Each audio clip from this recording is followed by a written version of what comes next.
In the world of high-stakes finance, time was not measured in hours, minutes, or seconds. It was measured in opportunity, in risk, in leverage, in the split-second difference between a signed contract and a missed empire. Julian Vane understood this better than anyone. He had built his entire life around precision. His calendar was scheduled down to 15-minute blocks. His phone never stopped vibrating. His emails were answered before most people even finished reading them. He moved through boardrooms like a machine built for victory, cold, sharp, and impossible to distract. To the world, Julian was a man who had everything. He was the CEO of Vane Global Logistics, a company whose name appeared on shipping contracts, airport terminals, international ports, and financial magazines across the globe. He had money, power, influence, and a penthouse above the city that looked down on everyone else like a throne made of glass. People lowered their voices when he entered a room. Executives straightened their posture. Lawyers prepared better when his name was attached to a meeting. Investors trusted him because Julian never seemed emotional. He never panicked. He never begged. He never looked uncertain. But the truth was, Julian had not always been that way. There had been a time when he laughed loudly, when he missed meetings because he and his wife Sarah had decided to drive somewhere without a plan, when he believed that life was not something to be controlled but something to be shared. Sarah had been the warmth in every room he entered. She had the kind of kindness that did not announce itself. She remembered birthdays. She spoke to waiters by name. She could find beauty in a rainy street, an old song, a chipped coffee mug, a stranger's tired smile. Julian used to tell her she was too soft for the world. Sarah would smile and say, "No, Julian, the world is too hard because people keep pretending softness is weakness." Then came the Tuesday night that split his life in two. Sarah was 7 months pregnant when the accident happened. A truck ran a red light in the rain, and by the time Julian received the call, his entire future had already begun falling apart.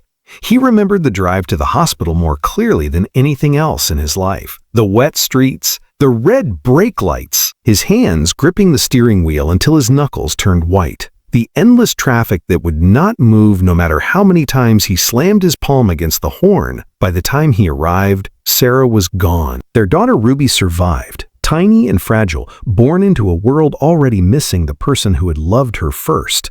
After Sarah's funeral, something inside Julian sealed shut. He did not break down in public. He did not rage. He did not ask why. He did what men like him were expected to do.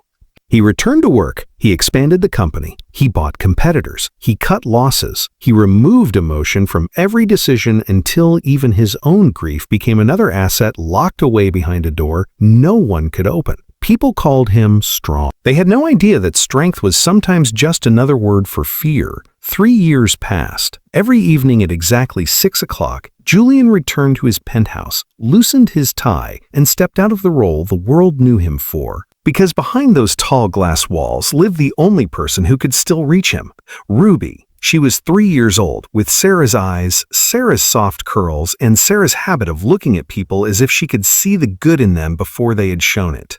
Ruby did not care about mergers, profit margins, or global expansion. She cared about her stuffed rabbit named Biscuit, bedtime stories, pancakes shaped like stars, and whether her father smiled when she showed him a drawing. Sometimes Julian tried. He would sit on the edge of her bed and read to her, but his voice often grew distant because part of his mind remained in some boardroom across the city. He would take her to breakfast, but answer messages between bites. He would hold her small hand while crossing the street, but his eyes would be locked on financial updates flashing across his phone. Ruby never complained. She simply squeezed his fingers harder, as if reminding him she was still there. One Saturday morning, Julian decided to take her to the park. It was not really a decision born from tenderness. His assistant had suggested it after noticing Ruby's nanny had requested a day off. Julian had several calls scheduled, a merger document to review, and an investor meeting on Monday regarding a $400 million acquisition that could make Vane Global Logistics nearly untouchable in the European market. The park near St. Helena Hospital seemed convenient. It was quiet, clean, and close enough to the office if he needed to leave quickly. He dressed Ruby in a yellow coat Sarah had bought before she died, placed Biscuit in her backpack, and drove her across town. The morning was cool, painted with pale sunlight and the smell of wet grass. Children ran across the playground. Parents sat with coffee cups and tired smiles. A street musician played an old violin near the entrance, the melody floating softly through the air. Ruby loved it immediately. She spun in circles, laughing, her yellow coat flaring around her like sunlight. Julian watched her for a moment, and something painful moved in his chest. She looked so much like Sarah that sometimes he had to look away. His phone vibrated. He pulled it from his coat pocket and opened the merger document. Front. Within seconds, the park faded behind columns of numbers, projected costs, legal terms, and risk assessments. He sat on a bench near the fountain, one arm resting along the back, eyes narrowed at the screen.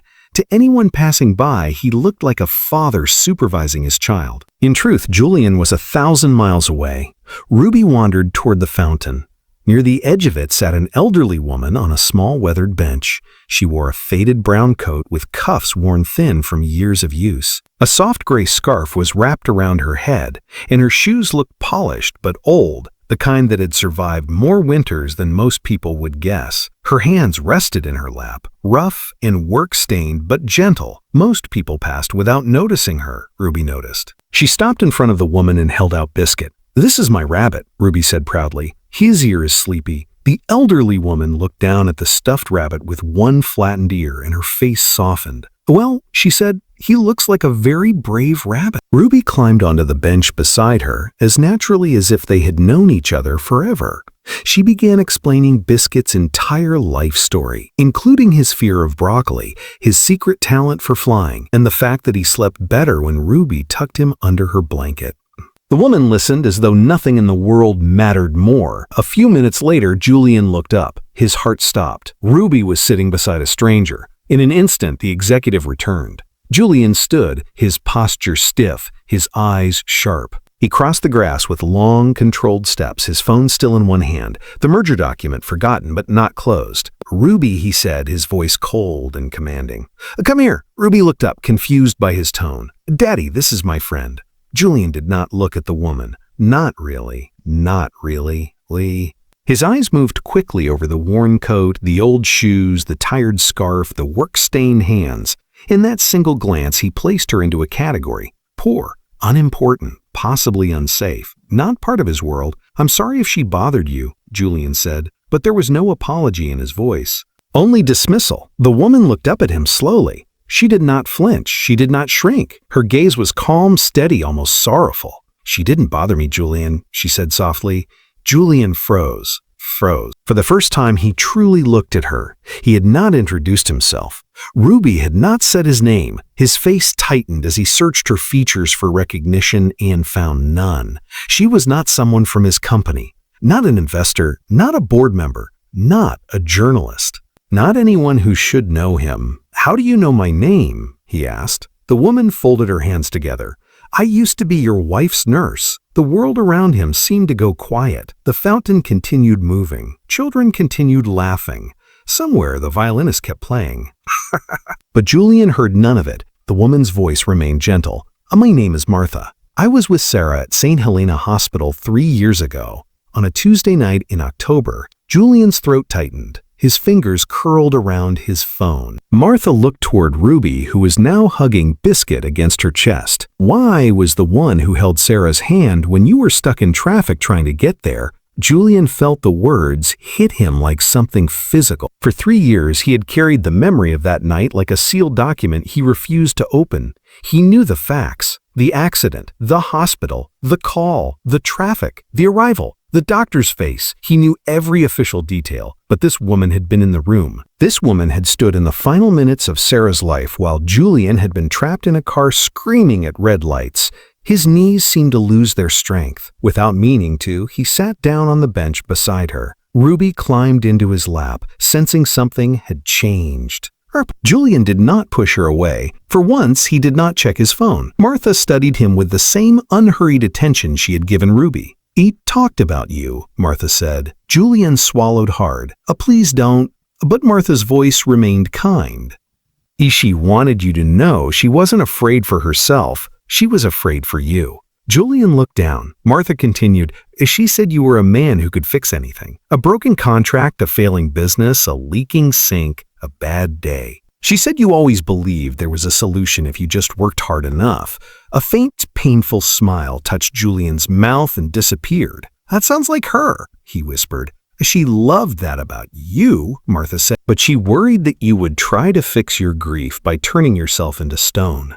Julian closed his eyes. For a moment, he was back in the hospital corridor, seeing the doctor's face, hearing words that made no sense because a world with Sarah gone did not seem possible.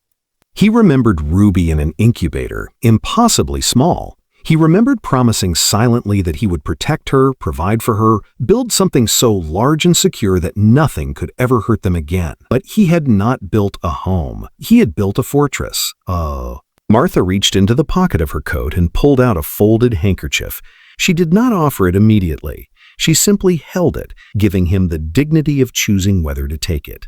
Julian stared at it, then accepted. It was the first time he had accepted comfort from another person in 3 years. "What else did she say?" he asked. Martha looked toward the fountain, her eyes reflecting memories that belonged to another night. "She said Ruby would need your love more than your protection. She said money would keep her warm, but it would not teach her how to feel safe. She said you had a beautiful heart, but that you kept it locked behind your ambition because you thought people would take advantage of it." Julian breathed unsteadily. Ruby placed her small hand against his cheek. "Daddy sad?" she asked. He looked at his daughter, really looked at her, and saw all the moments he had missed while standing right beside her, the drawings he had praised without seeing, the stories he had rushed through, the questions he had answered with half his attention. The tiny hand always reaching for him while he reached for another phone call, another contract, another victory that felt empty the moment he won it. "Yes," Julian whispered. "A daddy is sad." Ruby leaned forward and wrapped her arms around his neck. Martha watched them quietly. For a long time, no one spoke. Then Julian asked, "Why didn't I know about you?" Martha gave a small smile. "People like me rarely appear in reports." The sentence landed harder than he expected, because Julian knew it was true. His life was full of names that mattered because they had titles attached to them: chairman, director, partner, investor, minister, consultant. But the people who held hands in hospital rooms, cleaned floors after midnight, sat with the dying, comforted the frightened, and remembered the last words of the forgotten were invisible to men like him. He had almost walked past the woman who carried Sarah's final words. Worse, he had judged her. Julian looked at Martha's worn cuffs, her old shoes, her tired hands. Shame rose in him, quiet and unbearable. "I'm sorry," he said. This time, the apology was real. Martha nodded, accepting it without making him suffer for it. "A grief makes people blind," she said. "But love can teach them to see again." Julian looked across the park. Parents pushed strollers, children chased birds. The city moved in the distance, glass towers catching the light. He had spent years believing power meant never needing anyone. But sitting there on a weathered bench beside a woman the world ignored, he realized how wrong he had been. Power had not saved Sarah. Money had not held her hand. Status had not comforted her. A stranger had. No, not a stranger. A nurse. A woman named Martha. A woman with kind eyes, worn shoes, and a memory that had carried Sarah's love across 3 silent years until Ruby, with the innocent wisdom of a child, had found her. Julian's phone vibrated again. The merger. $400 million. A deal that had consumed his every thought for weeks. He looked at the screen, then at Ruby, then at Martha. For the first time in his career, Julian pressed decline. Then he turned the phone off completely. Ruby gasped as if she had just witnessed magic. "A daddy phone sleeping?" Julian laughed. It was a small laugh, rough and unfamiliar, but real. "Fool." "Yes," he said. "A daddy's phone is sleeping." Ruby smiled and handed Biscuit to Martha again. "He can sleep too." Martha accepted the rabbit with great seriousness. "Then we must be very quiet." Julian sat there with him as the morning stretched into afternoon. He listened as Martha told him about Sarah's final hour, not the medical details, not the clinical timeline. The human parts. Sarah asking if Ruby had cried when she was born. Sarah smiling faintly when Martha told her she had a daughter. Sarah whispering Julian's name. Sarah saying she wished she had more time, not for herself, but to remind him that life was not meant to be conquered alone. She said, Martha told him, tell him the inside is the real part. He forgets that sometimes. Julian covered his face with one hand, because that was Sarah. Simple words that sounded almost childish until they opened something deep and true. The inside is the real part. He had judged people by the outside for years. Their suits, their addresses, their education, their usefulness, their influence. He had mistaken appearance for value and status for character. And now his 3-year-old daughter had seen what he could not. Ruby had looked past Martha's worn clothes and found kindness. Julian had looked at the same woman and seen inconvenience. When the sun began to lower, Julian asked Martha where she lived. She hesitated. That hesitation told him enough. She had retired early after years of hospital work, her savings drained by medical bills for her late husband. She lived in a small apartment across town, volunteered at a community clinic twice a week, and came to this park because it was near the hospital where she had spent most of her life giving pieces of herself to people who rarely remembered her name. Julian could have written a check. 3 years ago, even 3 hours ago, he might have done exactly that. A generous check, a clean solution, a way to remove discomfort quickly. But Sarah's words were still inside him. The inside is the real part. So instead, he asked Martha a question. If someone built a foundation in Sarah's name, he said slowly, one that helped families in hospitals, patients who had no one, children who were scared, people who needed someone to explain, comfort, advocate, and stay when everyone else left. Would you help me build it? Martha stared at him. Julian continued, not as charity, not as a symbol, as the person in charge. I know logistics, I know money, I know systems, but you know people. You know what they need when the reports don't say it. Martha's eyes filled with tears, though she blinked them back. You barely know me, she said. Julian looked at Ruby, who was now placing Biscuit carefully in Martha's lap. I think my daughter does, he said, and I'm starting to trust her judgment more than mine. Martha laughed softly through her tears. In the weeks that followed, the world saw a version of Julian Vane it did not understand. He postponed the merger. He restructured his schedule. He left the office before dark. Rumors spread through financial circles. Some said he was losing his edge. Some said grief had finally caught him. Some said a competitor had pressured him. No one guessed the truth. The truth was that Julian was learning how to live again. He attended Ruby's preschool event and watched the entire performance without checking his phone once. He learned how she liked her pancakes. He discovered that she hated carrots unless they were cut into tiny stars. He found Sarah's old photo albums and, for the first time, opened them without feeling like he would shatter. Some nights he cried after Ruby fell asleep. But the crying no longer felt like weakness. It felt like thawing. Martha became part of their lives slowly, not as a replacement for anyone, but as a bridge to the love Julian thought he had lost forever. She helped launch the Sarah Vane Patient Advocacy Foundation, beginning with one hospital wing and expanding from there. Volunteers were trained not only to assist patients but to see them, to notice fear behind silence, to speak gently when families were too overwhelmed to ask questions, to remember that every person in a hospital bed had a story larger than a chart. At the foundation's opening, Julian stood before doctors, nurses, donors, and press cameras. He had given hundreds of speeches in his life, but this one was different. There were no aggressive projections, no market language, no polished arrogance. Ruby stood in the front row beside Martha, holding Biscuit. Julian looked at them and said, "For years, I believed strength meant never needing help. I believed success meant building walls high enough that pain could not reach me. But I was wrong. Pain gets in anyway. Love does too, if we let it. My wife understood that. My daughter understands it. And a woman I once almost dismissed reminded me of it." The room was silent. Julian's voice softened. We spend too much of our lives judging people by their casing, their clothes, their job, their age, their bank account, their usefulness to us. But the outside is never the whole truth. Sometimes the person you overlook is carrying the words you most need to hear. Sometimes the stranger on the bench is the one holding the key to the locked room inside your heart. Martha lowered her eyes, emotional. Ruby waved Biscuit at him. Julian smiled. And this time everyone saw it. Not the cold smile of a CEO closing a deal, not the practiced expression of a man trained to win. It was the smile of a father, a widower, a man still grieving, but no longer alone inside it. That evening, Julian took Ruby back to the park. The same fountain moved in silver ripples. The same bench sat near the edge, weathered and ordinary. But to Julian, it no longer looked ordinary. It looked like the place where his life had changed. Ruby climbed onto the bench and patted the space beside her. "You sit, Daddy?" Julian sat. She leaned against him, biscuit tucked between them. For a while, they watched the sun sink behind the buildings. Hoot. Then Ruby said, "A mommy likes when you smile." Julian felt tears come to his eyes, but he did not hide them. "I think she does," he whispered. Ruby nodded with the certainty only children possess. "And Martha too." "Yes," Julian said, "Martha too." He wrapped his arm around his daughter and held her close. The city continued moving around them.